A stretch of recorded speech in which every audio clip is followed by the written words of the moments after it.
रात के अंधेरे में अकेले ट्रेन से सफर करना खतरनाक हो सकता है, लेकिन क्या हो अगर उस सफर में आपके अलावा कोई और भी हो जिसे आप देख नहीं सकते।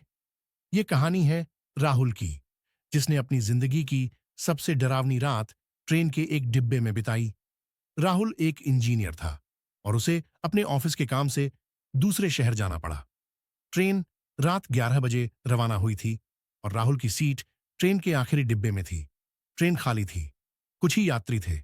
उसने सोचा, अच्छा है, शांति से सफर कटेगा। लेकिन जैसे ही ट्रेन एक सुनसान जंगल से गुजरी, तभी राहुल ने महसूस किया कि ट्रेन की खिड़कियों से बाहर कुछ अजीब सा अंधेरा था, जैसे कोई परछाई बार बार झांक रही हो।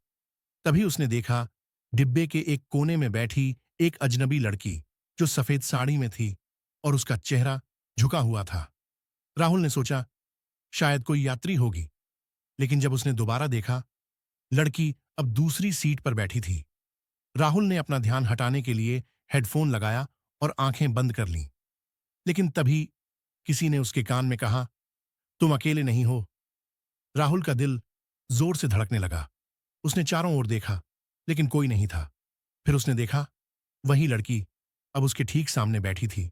उसकी आंखें पूरी काली थीं और चेहरा सफेद, जैसे कोई आत्मा हो। डर के मारे राहुल सीट से उछल पड़ा और चेन खींचकर ट्रेन रोक दी। गार्ड आया और पूछा, क्या हुआ?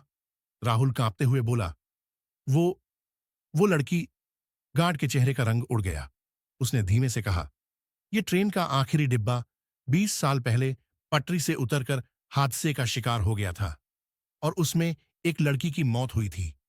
तब से हर अमावस्या की रात वो आत्मा यहां सफर करती है। राहुल ने तुरंत सामान उठाया और अगले स्टेशन पर उतर गया। लेकिन जब वह ट्रेन से उतरा और पीछे मुड़कर देखा, वही लड़की ट्रेन की खिड़की से उसे घूर रही थी और फिर अचानक गायब हो गई। राहुल की जिंदगी में यह रात सबसे भयानक थी। वह फिर कभी ट्रेन के आखिरी डिब्बे में सफर नहीं कर पाया। और आप, क्या आप अगली बार रात की ट्रेन में अकेले सफर करने की हिम्मत करेंगे? अगर आपको यह कहानी पसंद आई तो टेक कट वायरल को सब्सक्राइब करें।